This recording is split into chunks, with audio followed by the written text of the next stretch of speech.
Ce ramuri anuale scurtăm noi la măr?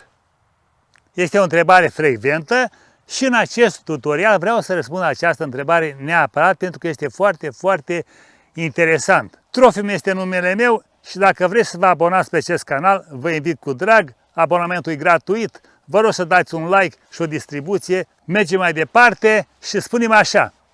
La măr, ramurile anuale se scurtează și ele.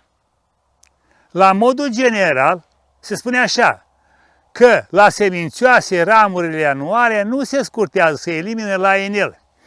Da, se elimină la inel pentru că nu se formează cepi, dar ramurile anuale se scurtează și ele în funcție de nevoile noastre sau ale pomului respectiv.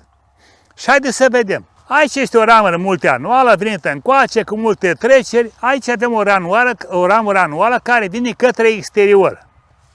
Mai avem una aici, care merge către interior. Ramura care interesează pe noi să o scurtăm este partea care pleacă către exterior.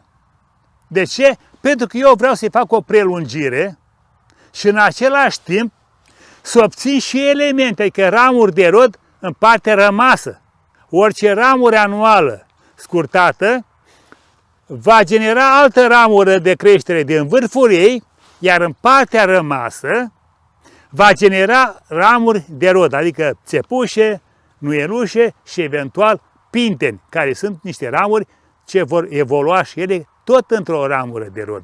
Nu fructifică în anul respectiv, dar fructifică în anul 2 sau 3. Aceasta este o zmicea și trebuie să o scurtăm, să pornească de aici altă creștere și de aici să formeze elemente de rod.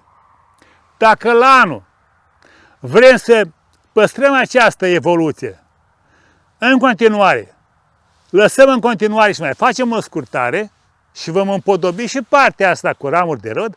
Dacă nu și considerăm că ne ajung ramurile astea de rod de aici și partea asta nu ne mai interesează, venim aici în elementul de 2 ani, în ramura asta de 2 ani și facem o scurtare de deasupra unei ramuri care a pornit în cursul anului. Ce trebuie să mai știm noi la scurtarea acestei ramuri? Dacă facem o scurtare cât mai din vârf, vom avea elemente de rod, ramuri de rod în anul următor construite tot în partea superioară. Dacă facem undeva la jumătate, să spunem așa, vom avea elemente de rod în partea rămasă și o creștere în sus. Dacă facem o scurtare mai puternică, la 2-3 muguri, nu vom mai avea elemente de rod, ci doar 3-4 ramuri vegetative. Deci avem grijă că atunci când facem o scurtare a unei ramuri care are rolul de a face prelungirea unei ramuri de semischelet, cum este asta, să spunem, sau unei ramuri de schelet, sau a unei zmicele pe care vrem să o transformăm într-o ramură de rod, avem grijă să nu scurtăm foarte, foarte mult. Deci undeva până la jumătate maxim, să lăsăm partea rămasă să genereze elemente de rod, iar partea de vârf să pornească în ramuri vegetative. Haideți să mai vedem un exemplu. Vedeți, ramura asta de schelet, da? Are semischelet aici, semischelet aici. Și o ramură multianuală de rod. Vedeți dumneavoastră, o ramură multianuală de rod, care a făcut toate elementele de rod, inclusiv burse.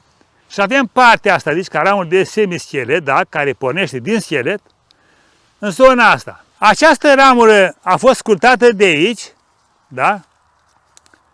Și n-a reușit să formeze pe lungimea ei decât o zmicea, vedeți dumneavoastră. Și are și o poziție urâtă. Înseamnă că ramura asta, această zmicea care a fost inițial, a fost foarte viguroasă și n-a reușit decât să genereze ramuri vegetative. Adică asta, una mică anul ăsta, iar în partea din vârf a generat o altă zmicea. Ea n-a fost scurtată, a fost lăsată așa. Ce a făcut ea? Cum s-a gospodărit ea singură zmiceaua asta? A generat aici o nuielușă, vedeți? O nuielușă, dar în interior cu o zmicea, 2 și încă una în partea de sus. 3 zmicele.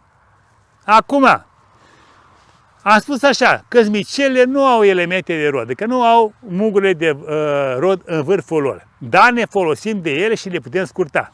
așa cum am făcut și mai înainte, eliminăm partea din interior, da? Care pleacă către interior, eliminăm, și pe asta, da? Tot așa.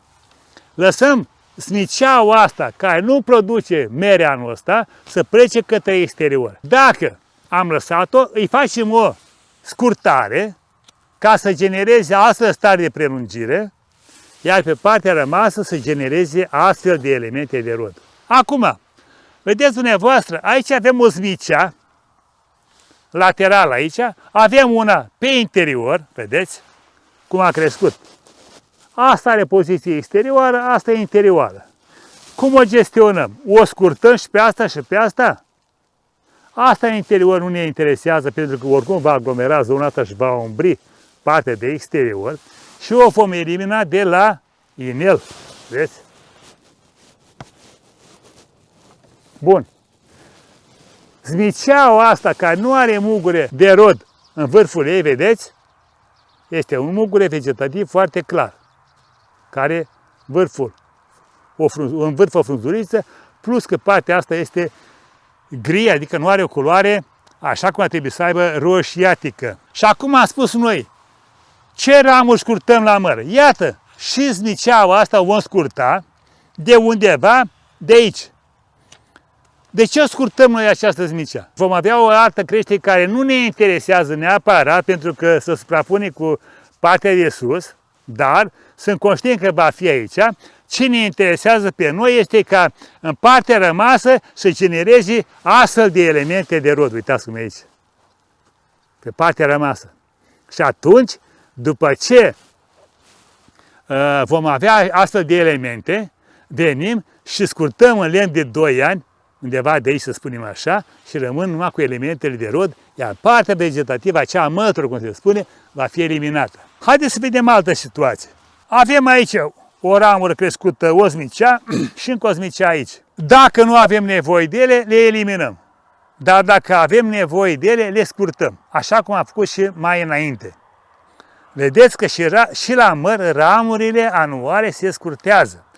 Cum scurtăm această smicea? Ne uităm așa la înălțimea lor, nu o să facem din prima o scurtare de aici, ca să ajungem la nivelul maxim. De ce? Pentru că vom muta elementele de rod tocmai în partea superioară. Deci pierdem partea de jos. Și o vom face în 2 tranșe. Anul acesta facem o scurtare undeva la 30 de cm maxim. Anul acesta vom pleca de aici cu lăstari vegetativi, 1, 2, 3, iar în partea rămasă vom avea elemente de rod, adică vom avea pinteni, vom avea țepușe, vom avea nuielușe. Din creștere de aici, în primăvara următoare, vom selecta o ramură anuală care crește către exterior și vom face încă o scurtare.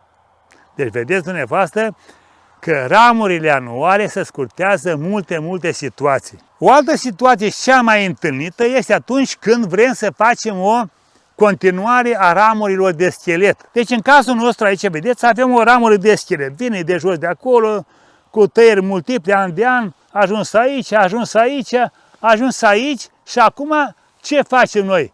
Suntem mulțumiți cu înălțimea asta? După cum arată pomul, eu aș zice că da. Dar să presupunem că mai facem un etaj. Cum facem noi cu etaj? Mai scurtăm o ramură anuală. Care e ramura anuală? Cea care are poziția cea mai bună. Deci, eliminăm ramurile acestea, care pleacă spre interior, complet dintr-o singură tăitură, da? Lăsăm ramura asta, care pleacă către exterior, nu o lăsăm așa, ci facem o scurtare mai de aproape. De ce mai de aproape? Am vorbit noi mai înainte, că dacă facem o scurtare, vom avea aici doar ramuri de creștere, adică ramuri vegetative și nu rod. Ori noi avem nevoie de o prelungire și să facem o întărire a acestei ramuri îngroșat și încă o prelungire încoace. După aceea vom scurta în ramuri de 2 ani și vom bloca creșterea. Cum blocăm creșterea? Un element suplimentar la acest videoclip este în felul următor. Vedeți aici, avem ramura asta, ca ramură de semischelet, da? Pleacă către exterior, are creșteri laterale, are creștere aici, muguri vegetativ, vom avea creșteri noi. Noi spunem așa, nu vrem creștere mai mare de atât. ne ajunge cât avem noi înălțimea asta. Ce facem? Venim în lemn de 2 ani, vedeți? Asta e o creștere anuală, asta la fel, vedeți? Iar aceste creșteri anuale vin dintr-o ramură de 2 ani, bineînțeles. Deci tot ce vedem aici și ramura asta, și asta, și asta, vin de ramură de 2 ani. Aceste ramuri laterale nu cresc la o ramură de un an. Deci ramură de 2 ani. Ce facem? Venim și eliminăm partea de sus unde are aceste ramuri vegetative și lăsăm doar aceste 2 ramuri care sunt ramuri de rod, adică 2 nuielușe. În felul acesta nu vom avea încă o creștere de aici de prelungire. Deci am vorbit despre scurtarea ramurilor la măr. Dacă ați văzut aici în interior, aceste ramuri, care au fost inițial niște lăstari lacom sau niște zmicere, n-au fost eliminate la timp, se elimină complet de jos, de la inel. Am vorbit în acest tutorial despre scurtarea ramurilor și nu de eliminarea lor. Am vorbit în alt tutorial acest lucru. Vă mulțumesc pentru atenție, vă mulțumesc pentru tot ce faceți pentru acest canal, pentru like-uri, pentru abonamente, pentru distribuții. Vă mulțumesc de 2 ori, la revedere și succes pe toată linia!